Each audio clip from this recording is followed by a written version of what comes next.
Wow, guys, just wow. I don't really know where to start with this one. I mean, if you saw the thumbnail, you saw the fish. That's not even, that's probably the smallest part of this video that I'm amazed by. But anyways, let's just start by painting the picture. So if you saw a couple videos back, I went out with my buddy Nick and we caught some really nice fish. Caught a big ling, a huge cabezon, and some nice reds. It was a new spot that I had not really fished very hard before, and it was so good. We caught some good fish. Nick and I decided to go back again 5 days later. So this is kind of how things started. All right, guys, we are back out at the land of the big fish, where I caught some big ones last time.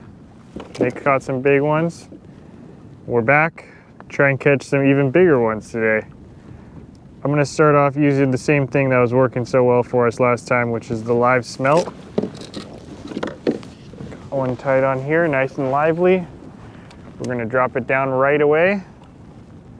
See what's down there.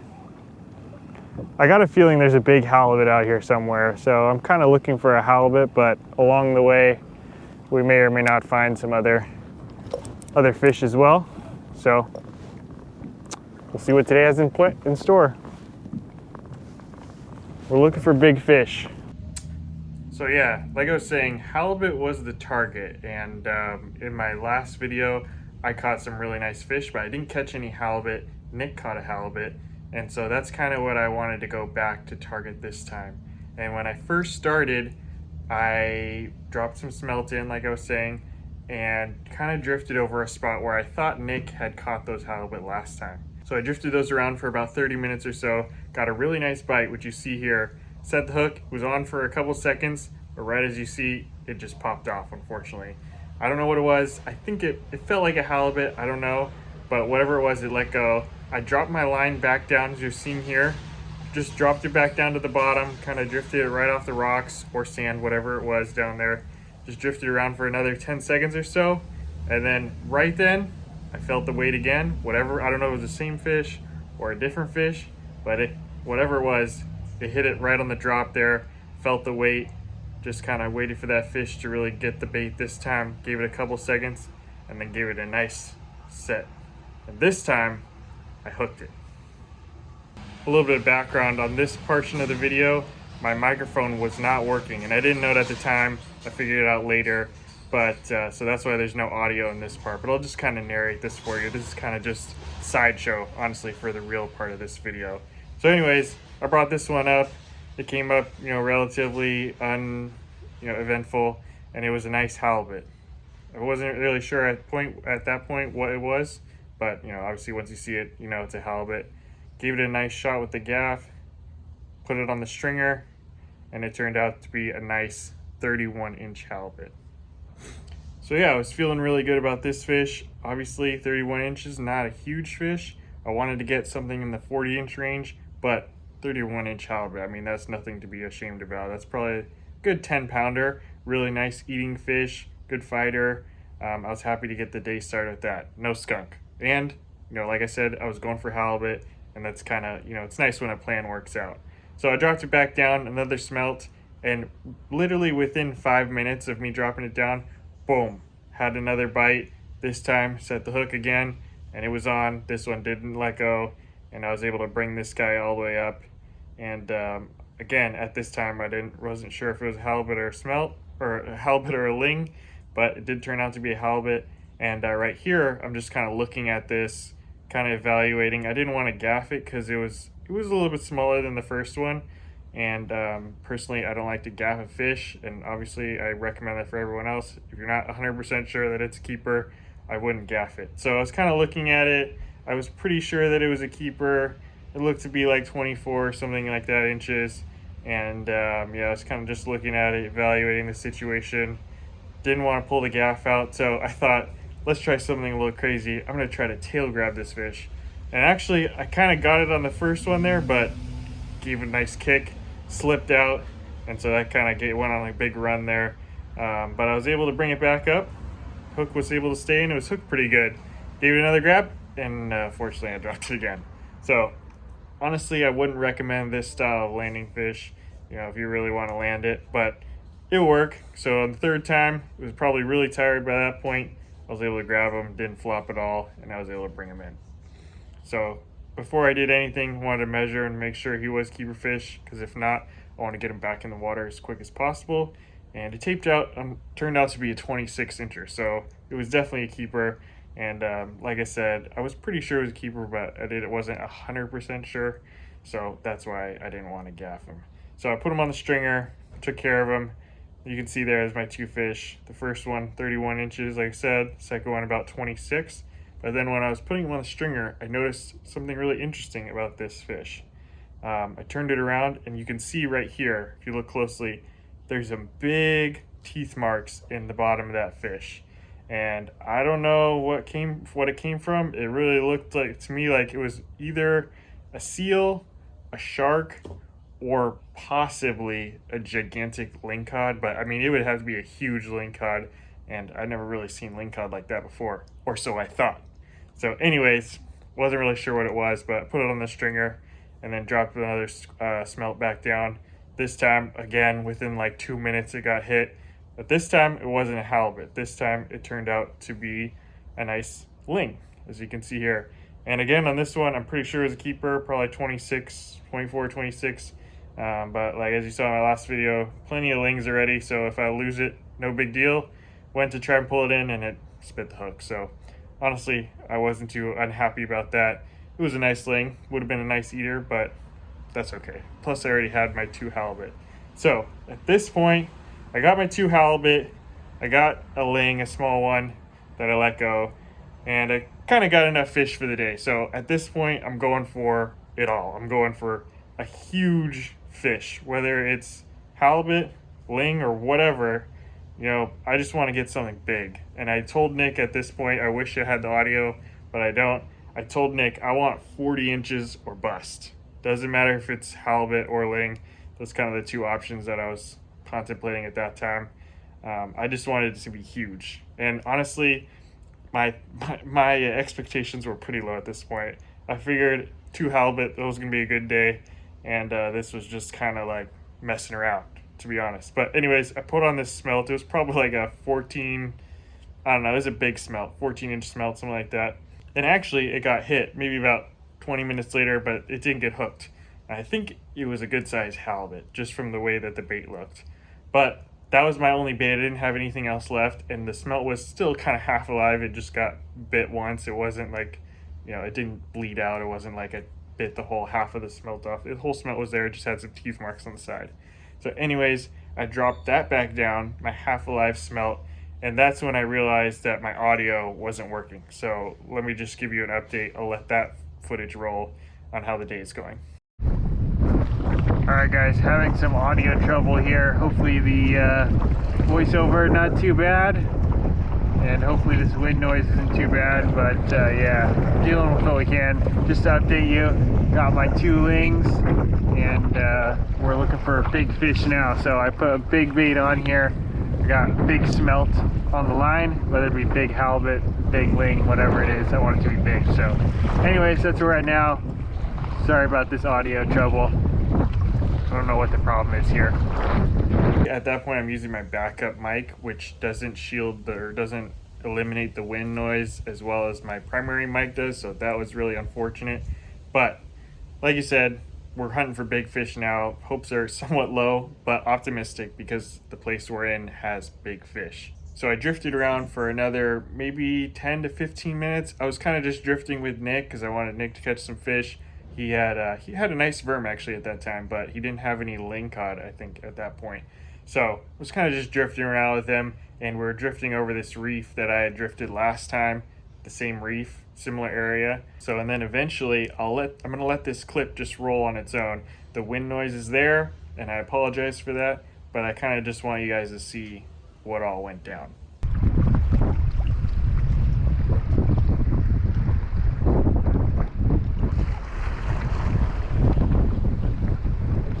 How fast you caught those two halibut. Like 10 minutes. Yeah. That little spot there, good.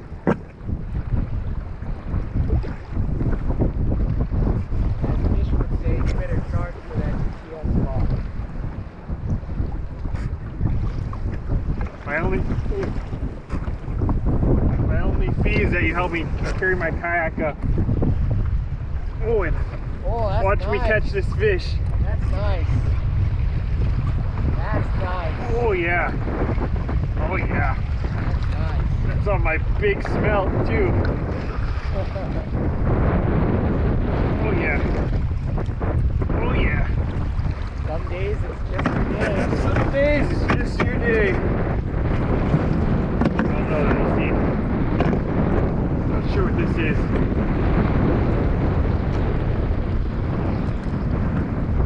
Hopefully the audio's not too bad. I know it's getting a little windy out here, but we're on a good bite here. It's hard to leave. Trying to guess that this is a big lake, but I don't really know.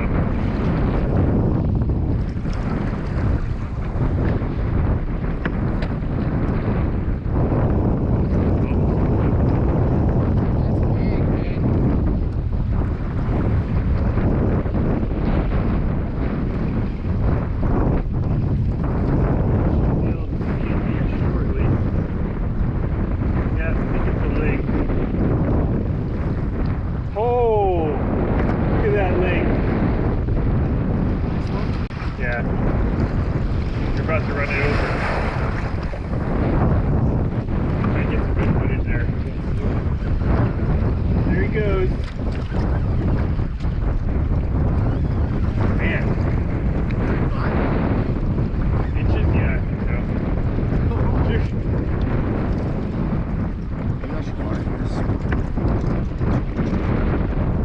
Might have to, I don't know how, I can't get a good, like, get him straight next to the kayak because the wind's blowing it so much.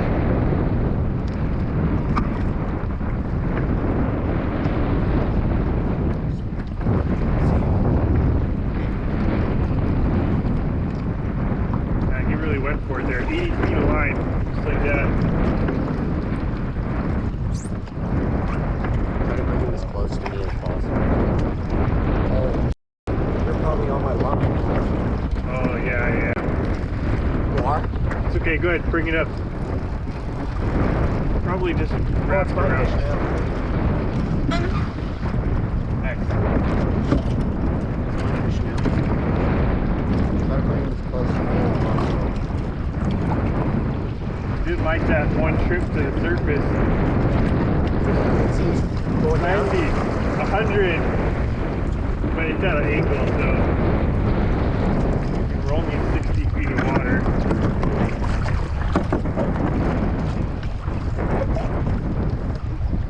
Here, let me turn this a little bit.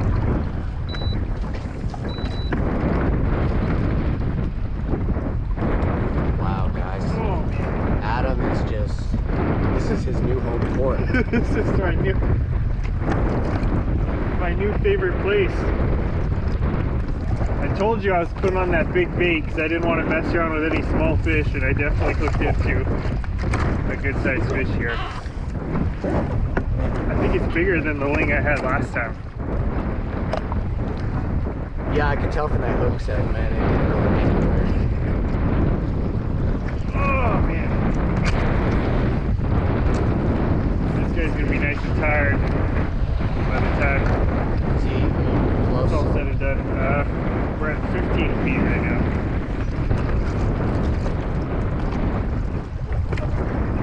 Try to bring him to you. Oh man. Push that mouth. Whoa! Look at that mouth! Whoa! Look at that mouth!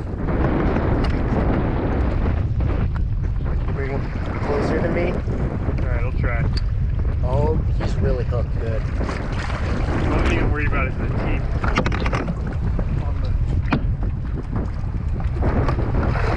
Oh, look at that! Oh my god! That's 40 inches! Oh, yeah! Oh my god! He's not barely hooked. Get him in, Adam. Get him in, Adam! Oh my god. That's a dragon! Oh my, that's 40 inches, dude. That's I think you're 45 right. inches. Holy moly! That's a big one. That's 45 inches. Where's my... Oh my god.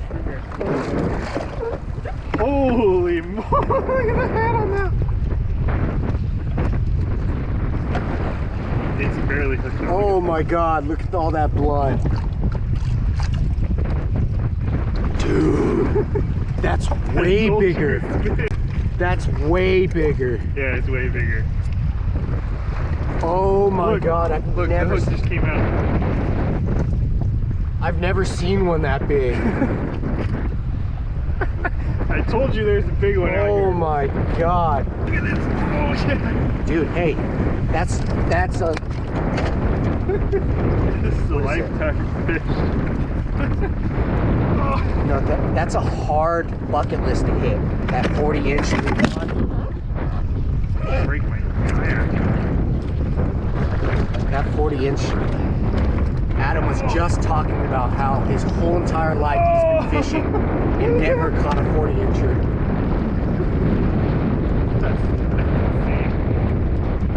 The eyes are just so much bigger than normal. Everything's bigger than normal. I don't know if it's 40 though. I feel like Guaranteed. 42 inches. Maybe even 45. Guaranteed.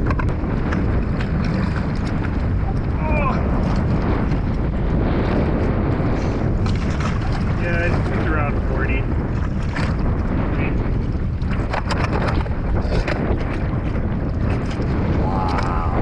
Wow, look at that thing. Yeah, oh my God. Oh my God. Oh my God. Oh my God. Do you think you can take a picture or Yeah, do something. I don't know what to do, dude. I'm freaking out over here. Yeah, I don't know what to do either. Dude, look at the head. It's like That's bigger than my dog's head. And I have a pit bull. Dude, crazy. Freaking crazy, man. I'm stunned. Dude, I knew when I put that bait down, something big was gonna happen. It had to be big to grab it. Alright guys, well, like I was saying, it's all or nothing with that bait. I definitely hit the haul. So yeah, the hype was real. I mean, that was a gigantic fish. It ended up taping out to be 42 inches, 27 pounds, which is not only my biggest lingcod ever by at least 7 pounds, it's actually the biggest fish I've ever caught from my kayak. It was even bigger than the sturgeon I caught from a kayak. So, you couldn't ask for anything better right there. But then that's where this thing gets really interesting. So I took the fish home and I cleaned it, or at least I filleted it. And as I was filleting it, I was kind of checking the stomach to see what's in there. And, it didn't really look like much was in there, but I cut it open anyways. And this is what I found. So I measured it, filleted it. It ended up being 42 inches, 27 pounds, but that's not the reason why I turned on the camera here. The reason I turned on the camera is, look at this. So this is a treble and a single hook. And I'm not joking you guys. This is the exact treble and single hook that I use. So listen to this. So I didn't lose a single rig today, but the last time I went there, when I caught that big cabezone, I thought I lost a rig on a snag, but I think this treble and this single hook were in the mouth of this fish, and I went to set the hook and it just snapped immediately. I thought I had rubbed up against a sharp rock or something, but I'm pretty sure this fish had eaten my bait the last time I was out there, which was about 4 days ago, 5 days ago. This fish got away from me last time, but not this time. Lesson learned to all those lingcod out there. Don't bite the same smelt twice. So that just completely blew my mind. And honestly, after thinking about it for a few days, I come to two possible scenarios of what happened. The first one, which I think is less likely, it's possible that on the first day that I was out there, I got snagged and I was actually on a rock and I went to, pop it off and it just snapped. And so that, that leader that had my smelt on there was just like maybe the smelt was swimming with those 2 hooks in it just freely, and then that lingcod went and ate it. But I don't think that's the case, because I think if that was the case, that lingcod would still have that smelt in its stomach. And I didn't find there was nothing else in that fish's stomach, just those 2 hooks. And so what I'm pretty sure happened, I think that fish ate my smelt last time. I went to set the hook. The fish felt my, my hook set. You know me, I always give those good hook sets. The fish felt it, spit up the smelt, just kind of like tried to get, freaked out. But it couldn't obviously spit up those hooks because the hooks were probably stuck in its mouth somewhere. And then so that eventually went into its stomach, and that's where it lived there for the next 5 days until I came back. And like I was saying, I'm fishing the same reef that I was fishing 5 days ago, which is why I think this is what happened. When I went back, dropped my smelt. This time it was a big smelt. That fish was like, "Ooh, I like smelt." Tried it once, dumb fish. Came back again, tried it again, and this time I got him hooked. And this time nothing broke, and I was able to land him. So I'm pretty sure that's what happened. This is like by far the craziest fishing story that I've ever been a part of, at least that I can remember. It's definitely the best fishing story that I have on YouTube. It was super crazy, and that's what I think happened. But let me know your guys' thoughts. I mean, I can't think of anything else, any other possibilities. The only other possibility that I can think of is like someone's using the exact same hook, tying the exact same knots as me, but I think that's extremely, extremely unlikely. And I think that's probably even a lower chance than the 2 possibilities that I already mentioned. So let me know what you guys think. This whole experience just blew my mind. Not only catching like the biggest fish I've ever caught from a kayak, but just the whole story behind it. Just insane. So anyways, that's all I have for you guys. Thank you guys for watching. Thanks for listening to the story. Let me know what you think. Ask your friends, what do they think? But man, you can't make this stuff up. Insane, literally insane. Thank you guys for watching. We'll see you on the next one.